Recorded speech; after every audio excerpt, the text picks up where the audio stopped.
n'est pas forcément ça. Et je tiens ici à saluer la présence donc, de M. Onana parmi nous, un international footballeur camerounais, qui est venu soutenir son frère Bertrand pour les activités de sa fondation et qui nous a accompagnés ce matin donc, au niveau de la forêt là-bas pour la plantation et qui sont actuellement dans la salle ici. Et je pense que c'est une preuve.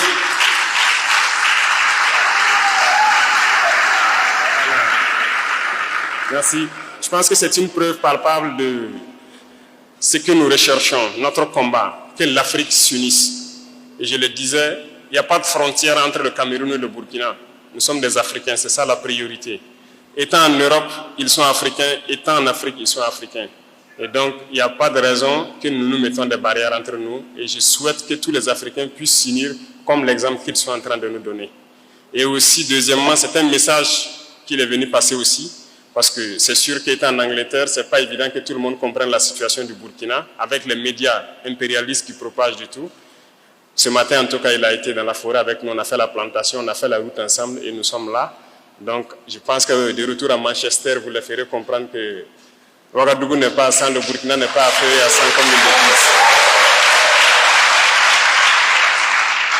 Nous connaissons la guerre, certes, mais nous poursuivons le combat et nous allons récupérer l'entièreté de notre territoire et le sécuriser. C'est ça l'objectif.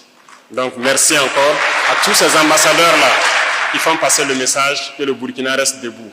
Parlons de la question d'infrastructure, des infrastructures de transport.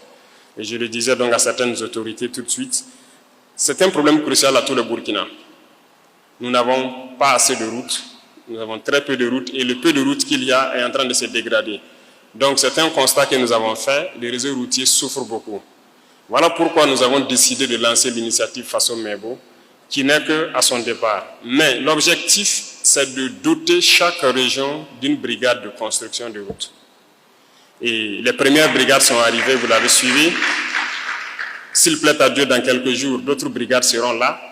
Et nous voulons qu'avant la fin de l'année, chaque région ait sa brigade.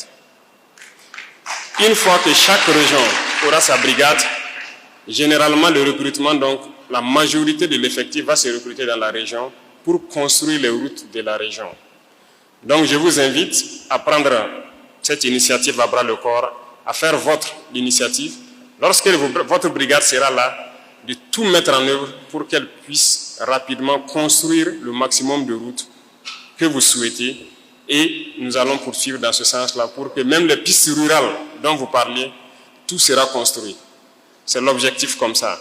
Donc 2026, normalement, nous devrons construire beaucoup de routes. Nous avons des ambitions, pouvoir construire des milliers de kilomètres chaque année.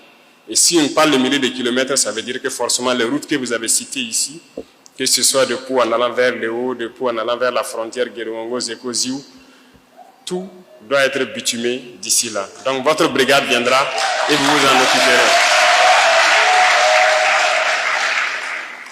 Donc vous l'accueillerez et vous allez donc vous y mettre pour que chacun mette la main à la pâte et vous construirez vos routes vous-même, vous allez entretenir vos routes vous-même. Et donc je compte sur tout un chacun lorsque la brigade va venir pour mettre du sien, que ce soit opérateur économique, que ce soit donc les producteurs, tout le monde doit mettre du sien pour participer à la construction de ces infrastructures de transport.